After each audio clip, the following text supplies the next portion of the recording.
My name is Margaret Brown, and I am 68 years old. The afternoon sun was casting long shadows across my living room when my phone rang at precisely 3 o'clock. The screen displayed my son David's name in bold letters, and as I answered, his voice came through the receiver with a tone that immediately made my blood run cold. "Mother, we have a family dinner this Saturday. 7 o'clock at Morton's Steakhouse. You need to be there." He paused, and I could almost hear the smirk in his voice. "And for once, please try to dress like you belong somewhere decent. We cannot have you embarrassing us in front of important people." There was no warmth, no invitation, no acknowledgement that he was speaking to the woman who had given him life. His voice carried the cold authority of someone addressing a subordinate employee.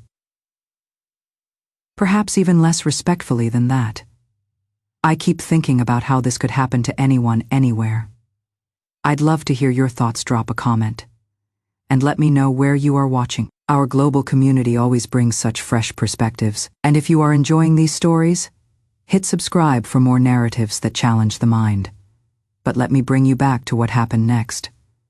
To my neighbors, I look like any ordinary retired bank employee, living quietly in my modest apartment, following the same simple routine day after day. What they don't know is that this simplicity is my choice, a deliberate decision that speaks to values they could never understand. "What exactly are we celebrating, David?" I asked, keeping my voice steady despite the sting of his words. "Let us just say some people are finally learning their proper place in the world." His laugh was harsh and brittle. "You will understand when you get there. And mother, do try not to order anything too expensive. We know how you people from your generation can get confused by upscale menus."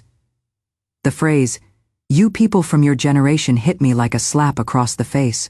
When had my own son begun speaking to me as though I were some sort of burden, some embarrassing relic to be managed and controlled?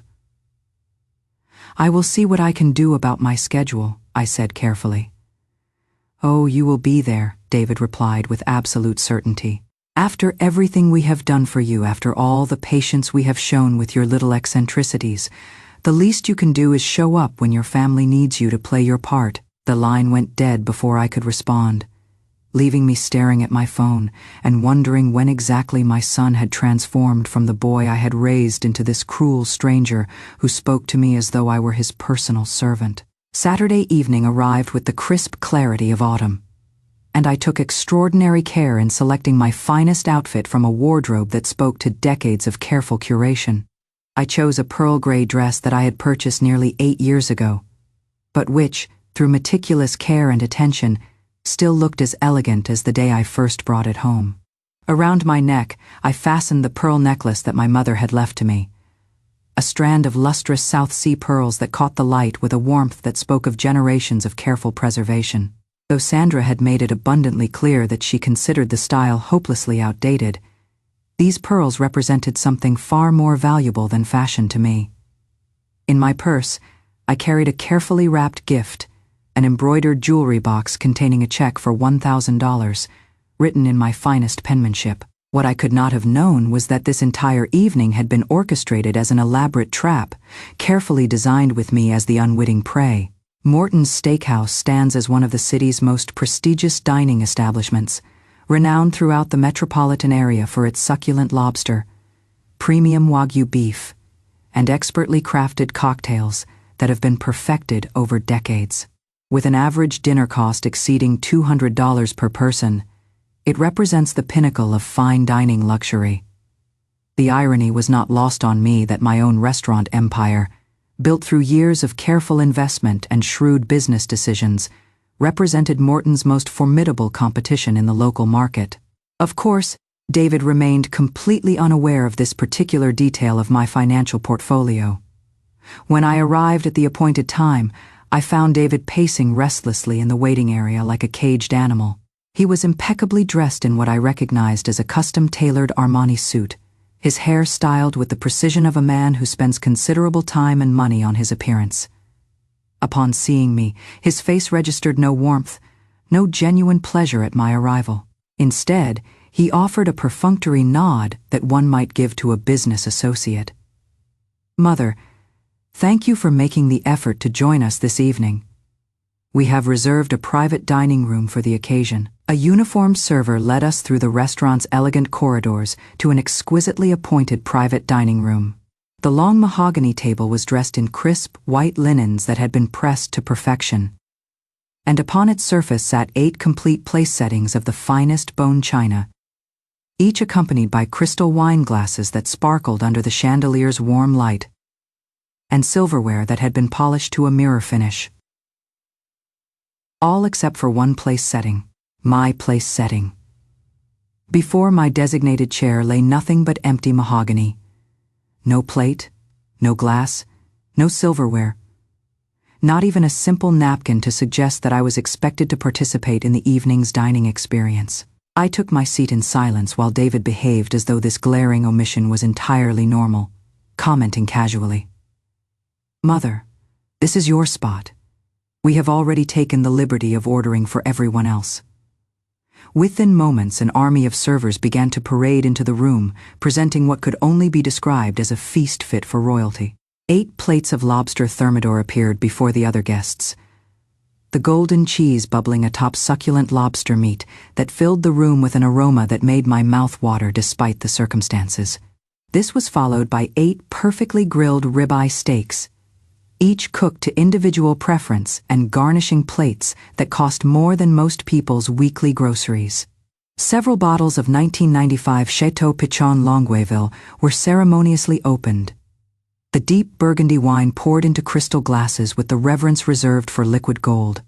Finally, a young server approached my place at the table with obvious discomfort, carefully setting before me what appeared to be my allotted portion for the evening, a glass of tap water, and a small plate containing a single slice of day-old bread, unadorned by so much as a pat of butter. I looked up at the young man, who was clearly struggling with the awkwardness of the situation, and kept my voice as gentle as possible. "Excuse me, but I believe there may have been an oversight with my dinner order." The server's face flushed with embarrassment, and he stammered, "I will certainly inquire about this for you, ma'am." He disappeared from the room with haste, returning several minutes later with his eyes downcast and his voice barely above a whisper. "The reservation was made for 8 guests, and your meal arrangement appears to have been specifically requested in this manner." The word specifically hit me like a physical blow. This was no accident, no simple oversight by busy restaurant staff. This humiliation had been carefully orchestrated, deliberately planned as part of the evening's entertainment. The realization settled over me like ice water. It was then that Sandra's father, Lawrence, turned his attention to me with the predatory smile of a man accustomed to wielding his considerable financial success as a weapon. As a senior investment banker commanding an annual salary of $500,000, he had clearly appointed himself as the evening's master of ceremonies. "Margaret," he began, his voice dripping with false warmth, "seeing David's remarkable achievements today fills me with such joy for you. You must feel extraordinarily proud that your son has finally managed to transcend the limitations of his early circumstances. Not everyone possesses the strength and determination to successfully rise above their humble beginnings." The phrase, "rise above their humble beginnings," hung in the air like smoke from an extinguished candle. The implication was crystal clear.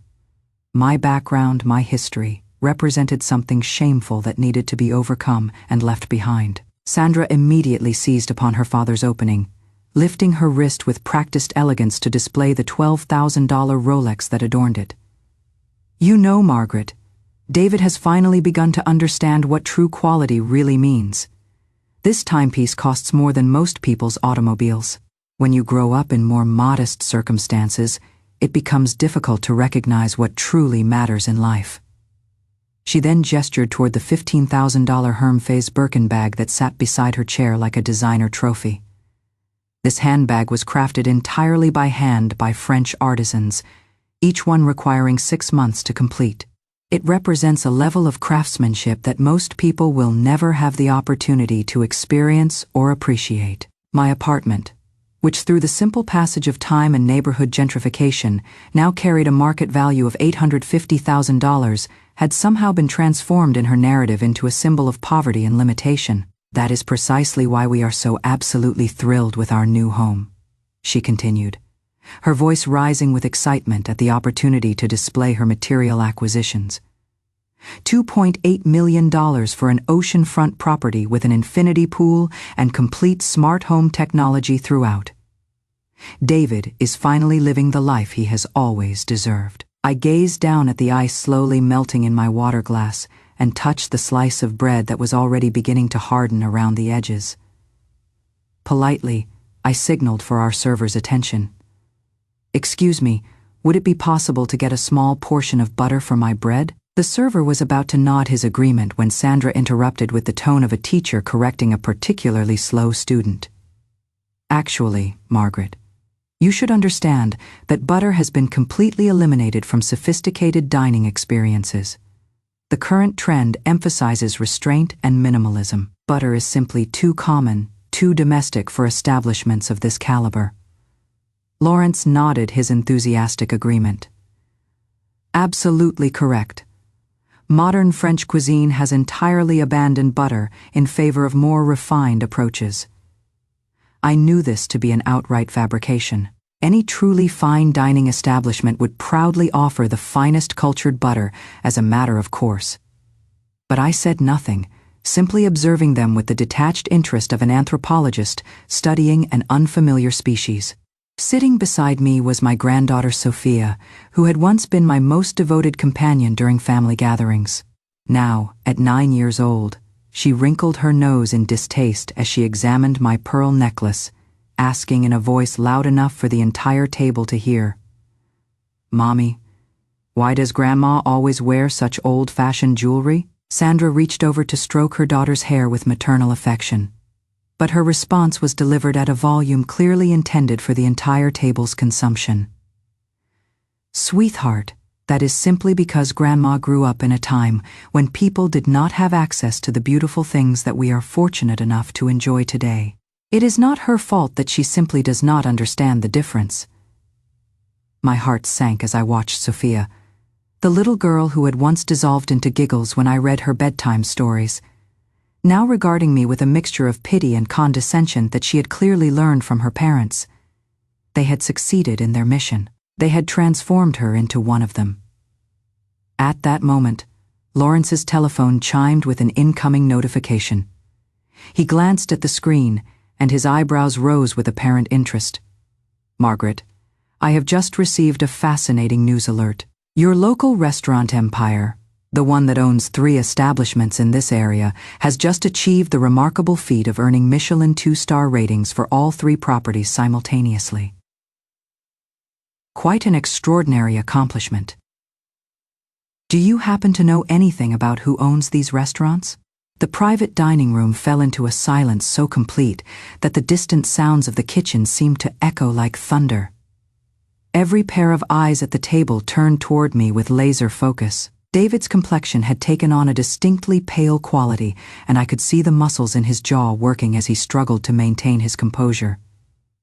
I finally spoke, my voice quiet, but clear enough to reach every corner of the room. "I am the owner of those restaurants." Sandra's silver fork clattered against her china plate with a sound like a gunshot. I continued with measured deliberation. "I have owned and operated them for the past 12 years. Additionally, I own the commercial real estate beneath 2 of those properties, and I manage a real estate investment portfolio with a current market value of approximately $2.5 million. Lawrence set down his lobster fork as though it had suddenly become too heavy to hold.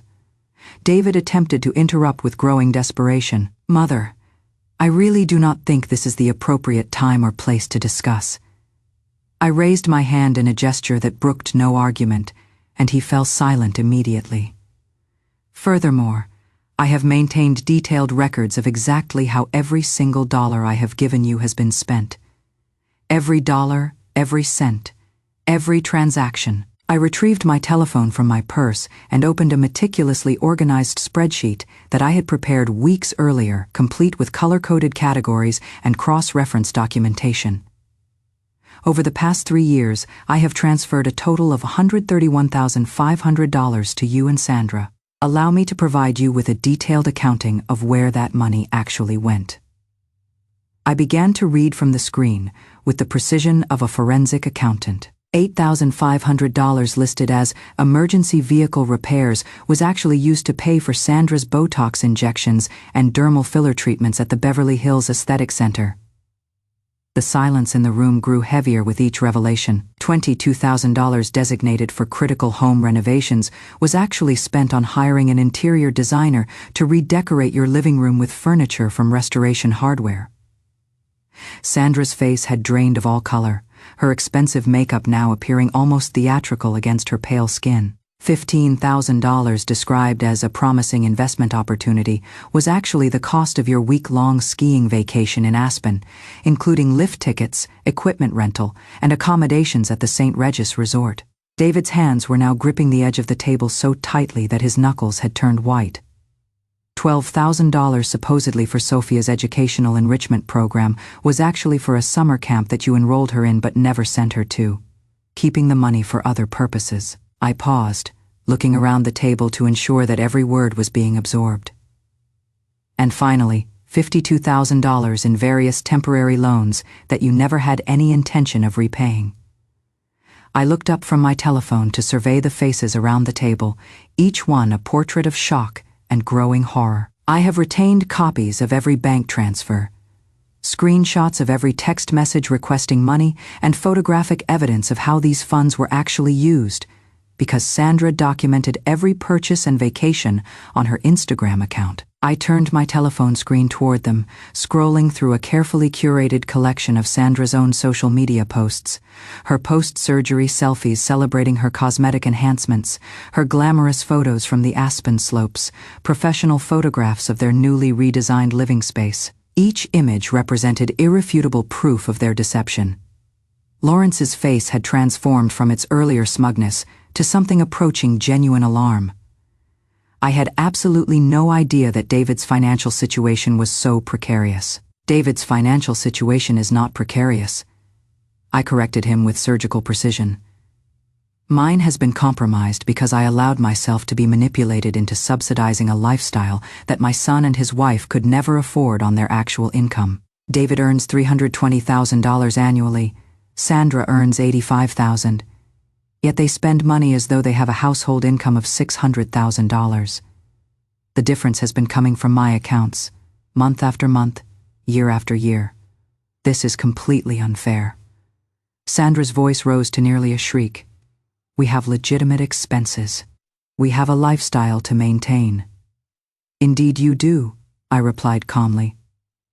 You have chosen to maintain a lifestyle that requires defrauding your own family members to sustain. The question is not whether you have expenses, Sandra. The question is whether those expenses are my responsibility to cover. Mother, you told us you wanted to help. David's voice cracked with desperation. You said you could afford it. You encouraged us to come to you when we needed support.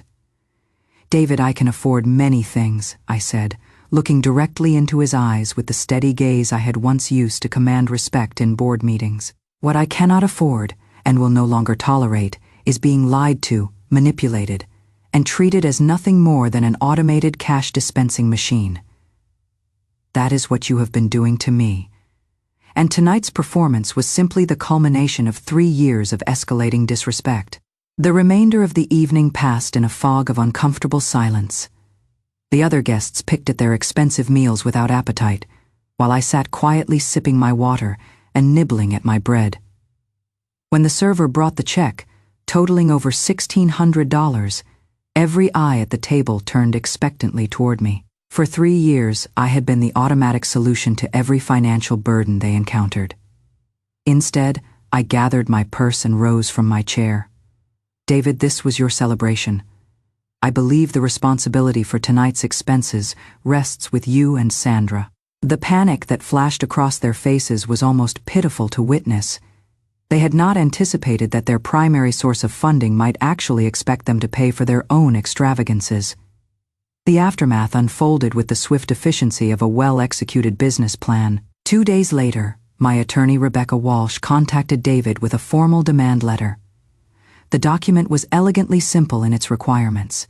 A complete accounting of the $279,900 that had been taken from my accounts under false pretenses, with full repayment including interest required within 120 days. Failure to comply would result in legal action and negative reports to credit agencies that would follow them for years to come. David's frantic telephone calls went directly to voicemail, each one more desperate than the last.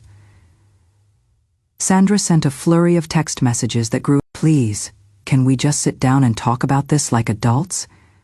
We never meant any harm. We honestly thought you wanted to help us succeed." My response was brief and final. "No, Sandra, you thought you could exploit my love for my family to fund your materialism. Those are two entirely different things, and I will no longer pretend otherwise." 1 week later, a detailed investigative article titled, "The Price of Love: How a Retired Educator Built an Empire, Only to be Systematically Exploited by Her Own Family" appeared in a prominent business publication. I had agreed to the interview not out of vengeance, but because I needed to reclaim my own narrative from those who had spent years distorting it for their benefit. The journalist had been thorough in her research, uncovering not only the details of my business success but also my previous career as a high school teacher in an underprivileged district. She interviewed former students who spoke warmly of my dedication and the impact I had made on their lives. She reviewed public records that demonstrated my charitable contributions and community involvement. The picture that emerged was of a woman who had built her wealth through hard work and intelligence, only to see it systematically drained by family members who had mistaken kindness for weakness. The subsequent consequences fell like dominoes in an earthquake. David's investment firm, conducting a routine background verification as part of their compliance procedures, discovered that his claims of independently managing a $5 million investment portfolio had been funded entirely by undisclosed family loans that he had never reported to his employer. The firm's partners were particularly disturbed by the ethical implications of an employee who had built his professional reputation on what amounted to stolen money. He was quietly asked to resign, his career in high-stakes finance effectively ended by his own deception. Sandra's aspirational influencer career collapsed overnight when a Reddit investigation thread meticulously compared her Instagram lifestyle posts with publicly available financial records. The contrast between her projected wealth and her actual circumstances became the subject of countless memes and viral videos. Brand partnerships worth thousands of dollars monthly evaporated as companies distanced themselves from the scandal. Her follower count, once approaching 50,000, dropped to fewer than 3,000 within a matter of weeks. The loss of David's income forced them to sell their oceanfront mansion at a significant loss in a depressed market. The proceeds, after paying off their mortgages and various debts, left them with barely enough for a down payment on a modest townhouse in a middle-class neighborhood. Sandra's Hermes bags and designer jewelry found their way to consignment shops. The luxury items that had once symbolized their sophisticated lifestyle, now, nothing more than desperate attempts to pay mounting bills. 3 years have passed since that evening at Morton's Steakhouse. Sophia is now 12 years old, more thoughtful and observant than children should have to be. The teacher had presented case studies of families where financial abuse and manipulation had damaged relationships across generations, and Sophia recognized patterns that made her deeply uncomfortable. That evening, she approached her mother with questions that Sandra struggled to answer honestly. "Mom, why did we always have so much money when Dad lost his job? And why did we always talk about Grandma like she was poor when she clearly was not?" Sandra's attempts at deflection only raised more questions. Sophia began conducting her own research, something that would have been impossible just a few years earlier, but was now as simple as typing her grandmother's name into a search engine. She discovered articles about my restaurants, reviews praising their excellence, and testimonials from my decades as an educator.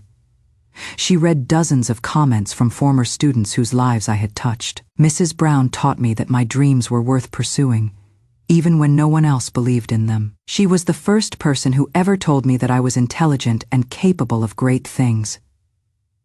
When I was going through the darkest period of my adolescence, Mrs. Brown never gave up on me. The picture that emerged from Sophia's research was entirely different from the one her parents had painted. Instead of the financially struggling, unsophisticated woman they had described, she found evidence of a successful businesswoman and dedicated educator who had touched hundreds of lives. The disconnect between reality and her parents' version of events forced her to confront some uncomfortable truths about the adults she had trusted most. That evening, Sophia confronted her father with questions that pierced through years of carefully constructed lies. David, now working in a middle management position, earning $95,000 annually, and struggling to maintain even a fraction of his former lifestyle, sat in silence for nearly 10 minutes before finally speaking. "Sophia, I made terrible mistakes.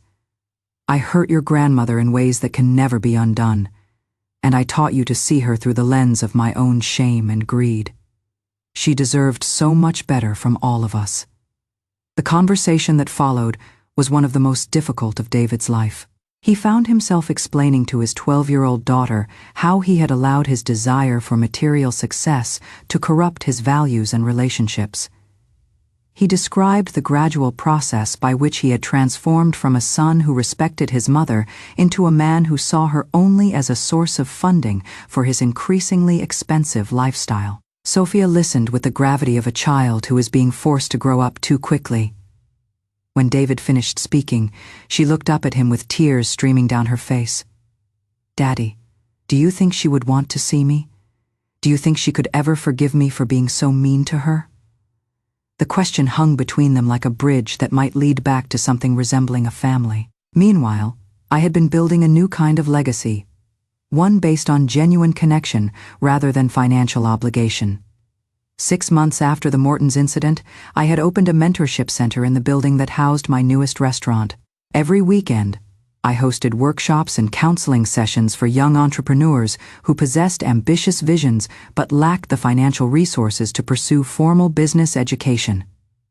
The young people who sought my guidance came from backgrounds I understood intimately. They were the children of immigrants who worked multiple jobs, single mothers trying to build something better for their families. Recent graduates carrying crushing student loan debt but refusing to abandon their dreams.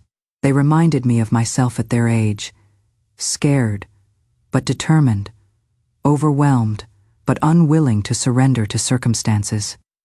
Unlike my relationship with David, these mentoring relationships were built on mutual respect and genuine gratitude. These young entrepreneurs did not see me as an unlimited source of funding, but as a guide whose experience could help them avoid the pitfalls that destroyed so many small businesses. They listened when I spoke about the importance of ethical business practices, sustainable growth, and maintaining personal integrity even when faced with financial pressure.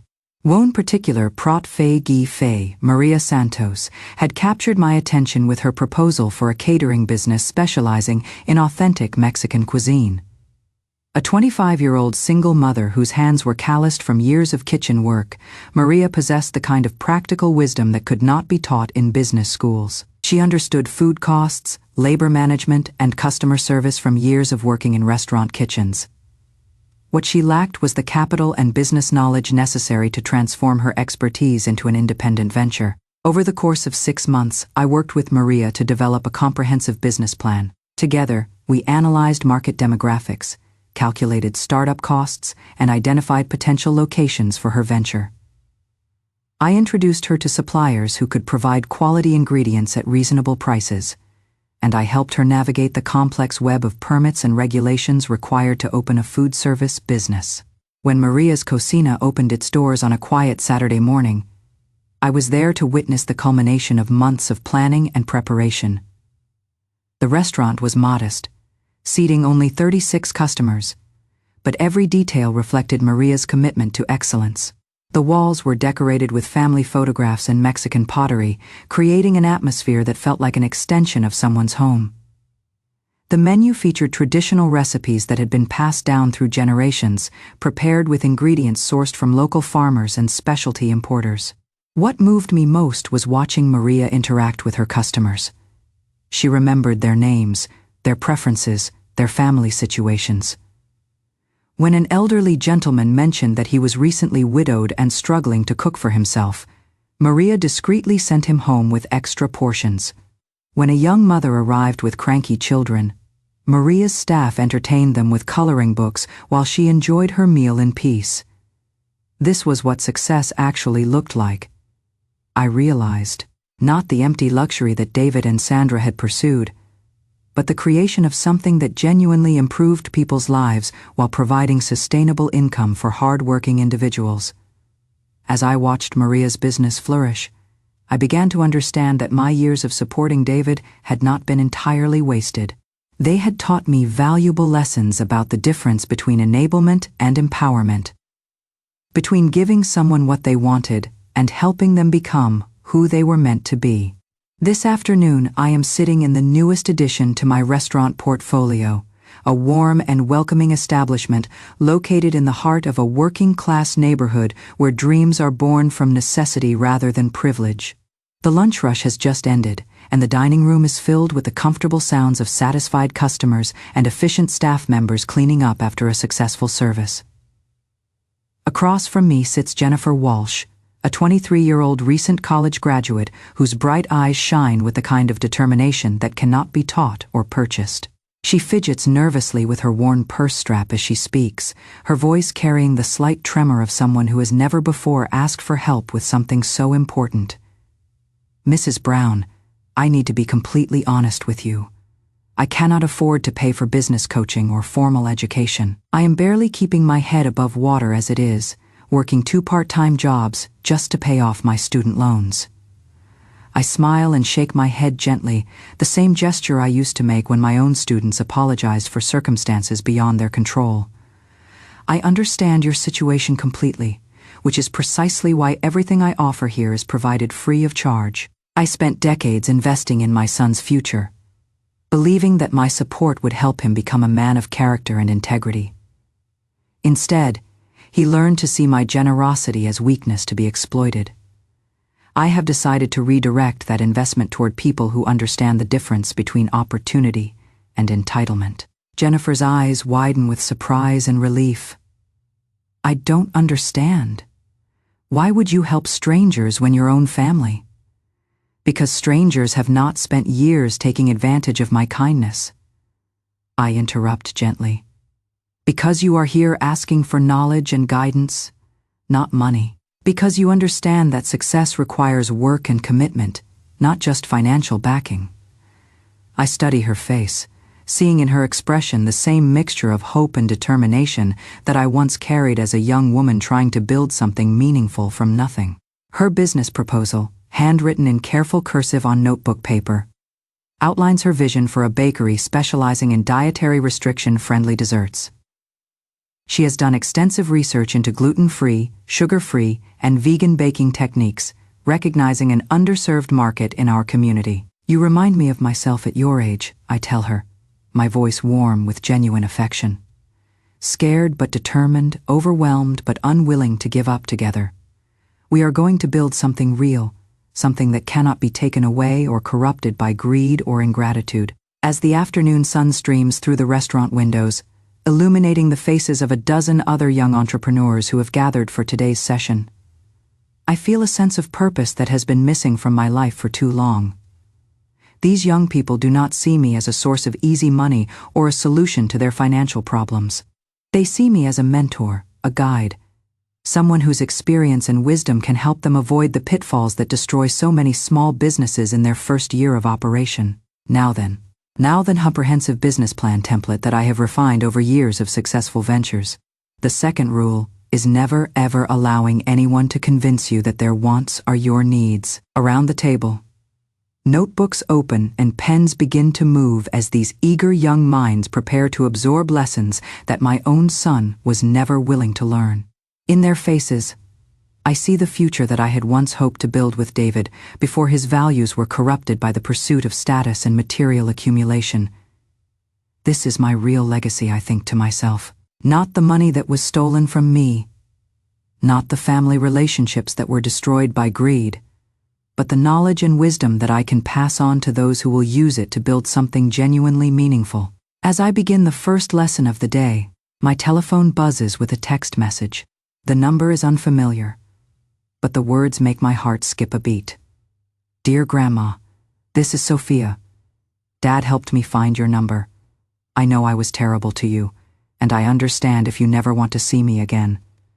But if you would give me a chance, I would really like to apologize in person. I love you, and I miss you more than you know. I set the telephone aside without responding immediately, but I cannot suppress the small smile that tugs at the corners of my mouth. Perhaps some bridges can be rebuilt after all.